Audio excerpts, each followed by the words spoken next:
tatip DPR ini, begitu. Ya, dan pada akhirnya di publik PDIP terlihat seperti oposisi yang setengah hati ya, karena ada di DPP misalnya keras, tapi kemudian di fraksi melunak kira-kira kayak gitu. Mau nggak mau gitu ya. Dan internal PDIP juga menyadari itu kan, karena mau nggak mau kekuatan itu kan sebetulnya ada di DPR RI kan. Betul, fraksi itu kan hanya instruksi partai segala macam, tapi kan yang bersentuhan dengan pemerintah langsung adalah anggota DPR RI dari PDIP. Iya, padahal kita merindukan PDIP di zaman SBY ya.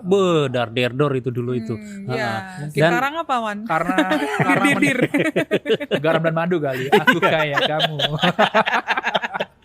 Nah, ngomong-ngomong soal oposisi dan tidak oposisi gitu ya, PDIP ini memang dipertanyakan nih, akan tuh kayak setengah hati gitu, dia tuh akan menjadi oposisi atau tidak, karena keputusan itu nanti akan ada di Kongres.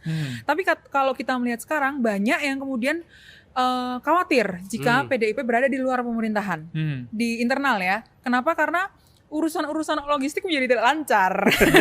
Ini kan logistik itu punya hubungan erat dengan pemenangan di 2029 nanti. Betul, iya. Persiapan untuk menuju 2029. Karena kebijakan-kebijakan anggaran, terus hal-hal yang bersentuhan dengan anggaran itu kan ada di DPR RI semua. Tadi yang Husin ceritakan, proyek-proyek pemerintah itu kan masuknya di DPR RI gitu. Dan ya resources di DPR RI itu yang kemudian bisa mendistribusikan itu ke partai gitu. Di sisi lain juga banyak anggota DPR RI dari PDIP yaitu yang sudah terkena atau tersandra kasus hukum. Kita sudah pernah menulis ya, ada belasan jumlahnya dipanggil gitu ya. KPK.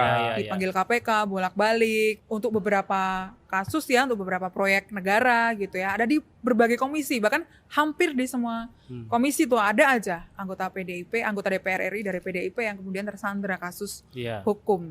Nah, Cak, Wan, berarti kondisi saat ini bisa diibaratkan atau bisa dibilang hubungan Megawati dengan Prabowo itu masih jelas ya? Ya. Belum jelas. Betul. Masih wait and see, Sen. Karena semua masih dilihat untung dan ruginya jika di dalam dan di luar pemerintahan. Lagi-lagi kepentingan untung rugi itu bukan buat masyarakat ya.